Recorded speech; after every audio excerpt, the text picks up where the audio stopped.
Hello friends, welcome to middle class TNPSC channel. நம்ம சேனலில் வர குரூப் 4 எக்ஸாமுக்காக 7 மந்த் ஷெடியூல் பிளானர் போட்டிருக்கோம். வீக்லி டெஸ்ட் அண்ட் மந்த்லி டெஸ்ட்னு ஒரு டெஸ்ட் பேட்ச் தனியாக ஆரம்பிச்சிருக்கோம்.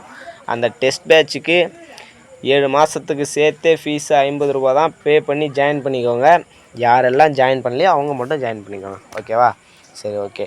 நம்மளுடைய கிளாஸ் ஸ்டார்ட் பார்த்தோம்னா செப்டம்பர் 20 அன்றைக்கி ஸ்டார்ட் ஆகுது அப்படி சொல்லியிருந்தோம். ஸோ நாளைக்கு செப்டம்பர் 20. ஸோ நாளைக்கு நம்மளுடைய ஃபஸ்ட்டு கிளாஸ் ஸ்டார்ட் ஆக போகுது. நம்ம எப்படி கிளாஸ் கொண்டு போக போகிறோம் அப்படின்னு பார்த்தோம்னா ஷெடியூல் பிளானர் படி தான் கொண்டு போக போகிறோம். ஸோ டோட்டலாக 9 ஷெடியூல்ஸ் இருக்குது. 9 ஷெடியூல்ஸில் ஒவ்வொரு ஷெடியூலாக நம்ம கம்ப்ளீட் பண்ண போகிறோம். அதிலே உங்களுக்கு வீக்லி டெஸ்ட்டு மந்த்லி டெஸ்ட்டு ரெண்டுமே கம்பேர் ஆகி கம்ப்ளீட் ஆகிடும். நம்ம ஷெடியூல் பிளானர் போட்டாலும் சரி தான், அந்த ஷெடியூல் பிளானர் கூட எப்படி பிக்கப் ஆகி நம்ம ஷெடியூல் பிளானரை கம்ப்ளீட் பண்ணணும் அப்படின்னு பார்ப்போம். நம்ம ஒரு நாளைக்கு மார்னிங் ஸ்டடி ஈவினிங் ஸ்டடின்னு 2ஆக டிவைட் பண்ணியிருக்கோம். சரியா?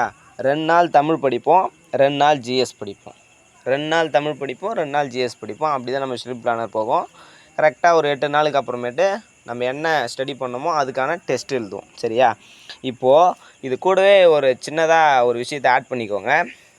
2 நாள் தமிழ் படிக்கிறோம் இல்லையா? அந்த 2 நாள் தமிழ் படிக்கும் பொழுதும் நீங்கள் மேக்ஸ் டாப்பிக்கை சேர்த்துக்கணும். ஸோ ஒரு நாளைக்கு காலையில் தமிழ் 3 ஹவர்ஸ் படிக்கிறீங்க அப்படின்னா ஒரு ½ அன் ஹவர் ஆச்சு மார்னிங் ஸ்டடியில் மேக்ஸை சேர்த்துக்கோங்க. அதே போல் ஈவினிங் ஸ்டடியிலையும் ஒரு ½ அன் ஹவர் மேக்ஸை சேர்த்துக்கோங்க. சரியா? அப்போ தான் மேக்ஸ் டாப்பிக்கும் கம்ப்ளீட் ஆகும். அப்படி நீங்கள் பண்ணும்போது உங்களுக்கு தமிழ், மேக்ஸ், ஜிஎஸ், அப்புறம் ப்ரீவியஸ் இயர் கொஷின் பேப்பர் எல்லாத்தையும் நீங்கள் கம்ப்ளீட் பண்ணிடலாம். ஸோ உங்களுக்கு ஷெடியூலும் ஈஸியாக இருக்கும். நீங்கள் மேக்ஸுக்கு ரிவிஷன் பண்ணும்போது என்னெல்லாம் நீங்கள் டெய்லியும் பார்த்தீங்களோ அதை பார்க்கும்போது இன்னும் கொஞ்சம் ஈஸியாக இருக்கும். ஷெடியூலில் ஈஸியாக முடிக்கலாம். அதுக்கப்புறம் ஒரு முக்கியமான விஷயம், எல்லோரும் கேட்குற கொஷின்ஸ் என்ன, நீங்கள் தனியாக பிடிஎஃப் தருவீங்களா, மெட்டீரியல்ஸ் தருவீங்களா, இல்லை புக்கை தான் வச்சு படிக்கணுமான்னு எல்லாம் கேட்குறீங்க. நம்மளுடைய கிளாஸ் வைஸ் எப்படி இருக்குன்னா டெக்ஸ்ட் புக் வச்சு தான் இருக்கும். சரியா? நம்ம புக்கை வச்சு தான் படிக்க போகிறோம். இருந்தாலும் அதில் முக்கியமான பாயிண்ட்ஸ், நோட்ஸுன்னு மெட்டீரியல்ஸ், பிடிஎஃப்பு நம்மளுடைய டெஸ்ட் பேட்சில் கண்டிப்பாக நான் போடுவேன். மெட்டீரியல்ஸ் உண்டு. சரிங்களா? நீங்கள் என்ன அடிக்கடி கேள்வி கேட்க வேண்டாம். சரியா? ஆனால் நம்ம படிக்கிறது புக் வச்சு தான் நம்ம படிக்க போகிறோம். ஏன்னா புக்கு தான் மெயின் சோர்ஸே. நம்ம புக்கை ஸ்கிப் பண்ண போகிறதே கிடையாது. தமிழாக இருந்தாலும் சரி தான், மேக்ஸாக இருந்தாலும் சரி தான், ஜிஎஸ்ஸாக இருந்தாலும் சரி தான்.